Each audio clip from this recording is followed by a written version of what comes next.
Hello everybody, welcome back to the channel. Today, I want to talk about a movie I saw. Now this movie is made by a content creator that I've been watching for quite some time now. I'm sure as you guys already know, even just based off of that description, I'm talking about Iron Lung.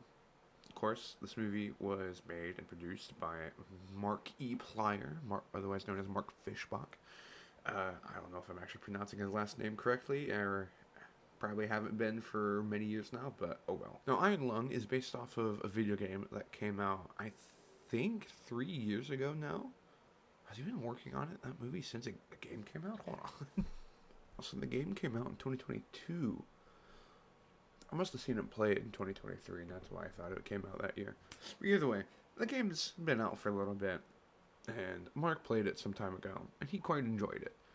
The game itself is a bit of a slow burn, and you kind of have to piece things together yourself to really understand the story. Imagine the Scott Cawthon method of writing, but it's the person doing it actually knows how to write.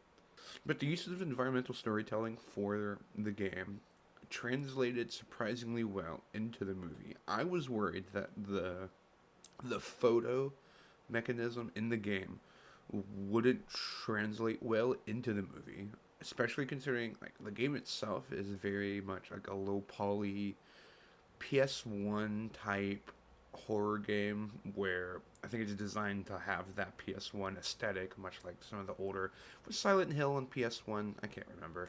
I grew up as a Nintendo kid, so take my words with a grain of salt. But despite the look of how everything is in the game, they managed to translate it well into the movie. Now, something that I think people will probably be turned off by is the fact that the movie kind of takes place all in one room, right? See, okay, so the story of Iron Lung is that a prisoner gets sealed into a submarine and sent to some random planet with a bloatation that they've been trying to find shit in because all of the stars in the universe just blinked out. And the main character, at least in the movie, I don't remember this being in the game, but again, it's been a minute since I've seen. Again, I never played the game myself. I saw Mark play it, so I just need to play the game for myself finally, I guess. I did buy it, so I'll do that at some point. But I don't remember this being in the game. But Simon, the main character that Mark does play, blew up the last known tree known to exist, and he was arrested and turn in return for a potentially shorter sentence or just getting out of his sentence, he agreed to go down into the blood ocean in the Iron Lung, which is, I assume, what the sub is called.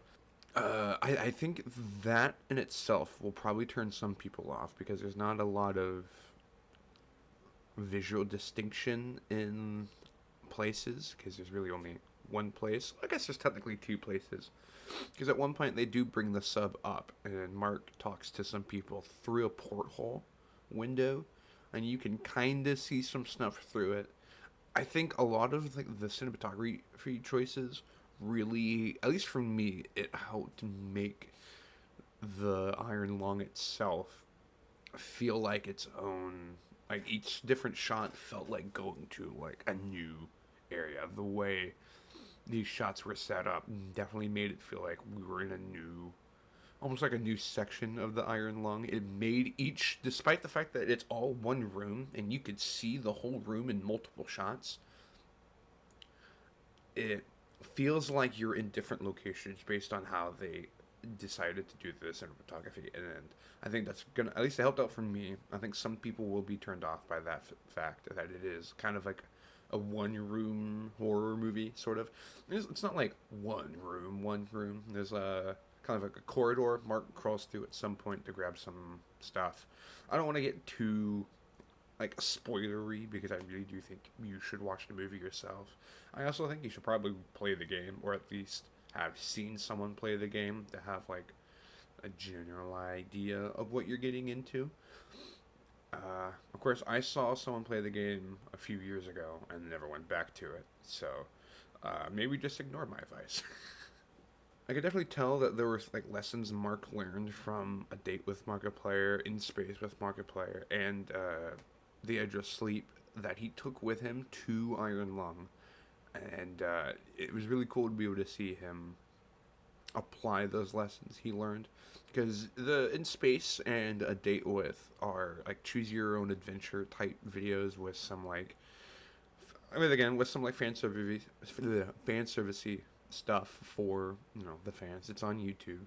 You can even watch those now. They're free on YouTube and they're fun, but they're not really concrete. You know what I mean? There's not as much as fun as I think they are. They're a little meandering, and there's a lot of like different, especially In Space with Markiplier has a ton of like different stuff that he did for it. And again, all of it's fun, but like as far as like a story experience goes, it's not much to go off of. Edge of Sleep does that much better. I didn't watch much of Edge of Sleep. What I did see of it, I enjoyed. So I can't speak too much on like the consistent quality of Edge of Sleep. But again, what I saw, I enjoyed.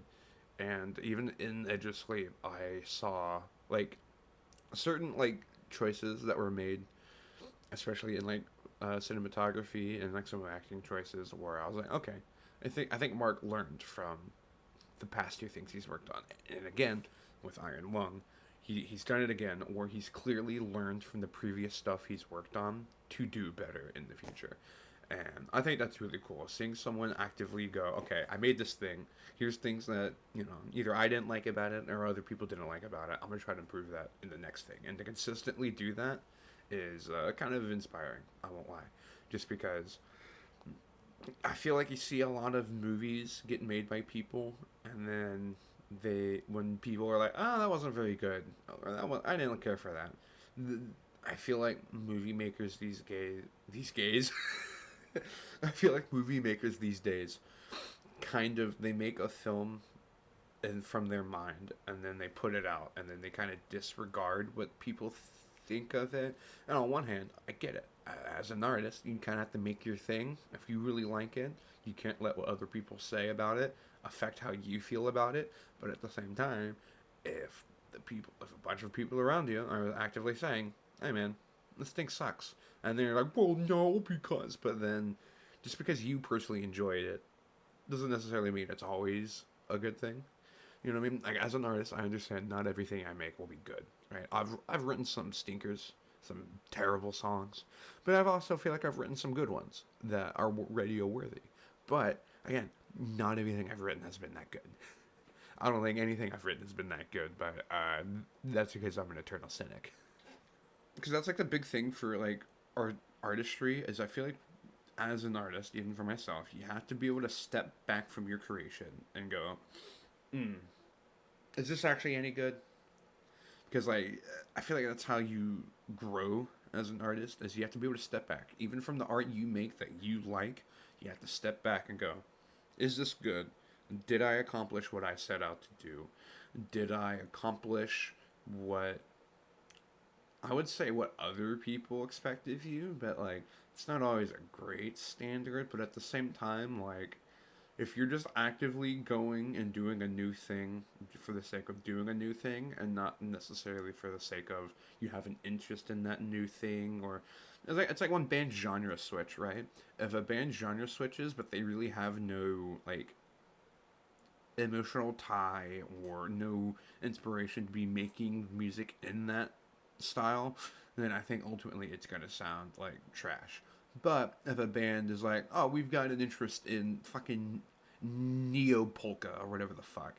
I don't even know if that's real. I may have just made that up. But somebody wants to make a neo folk polka album, and they're normally like a thrash metal band. But if the band is like, oh yeah, dude, this new neo folk polka shit, it's awesome. Let's do an album with it, and then they go and do it, and it's usually going to be all right. A great example for that is like King Gizzard and the Lizard Wizard, where they've always been kind of genre neutral, which is something I've always enjoyed about them. Where they'll just make an album how they like it, and they're like, oh, we really like this stuff, let's make an album on it. It's why when I found them with Infest the Rat's Nest, that whole album is just like, hey, what if we just made one big album as an homage to like all of our favorite metal bands growing up, and that's how you get Infest the Rat's Nest. I genuinely think Mark did that with his previous works, being able to go, and look back at like A Date With, In Space With, and even Edge of Sleep and go, did I set out and accomplish what I wanted to? What can I do differently? And I generally believe he's done it. I generally believe that he went and did new and better things with Iron Lung. Generally, one of the most fun times I've had in a movie theater experience. This is also like the only movie I've ever felt like I wanted to go back and watch again in theaters. Unfortunately, I don't have the time to do so, but if you guys get a chance before the movie is out of theaters, you really should go check it out in theaters. I had a great experience. I had a nice little seat in the back corner, got a good view of the theater. It was generally a fun experience, and I hope you guys check it out because I enjoyed it, and I think you guys might as well. All right, I'll see you guys later.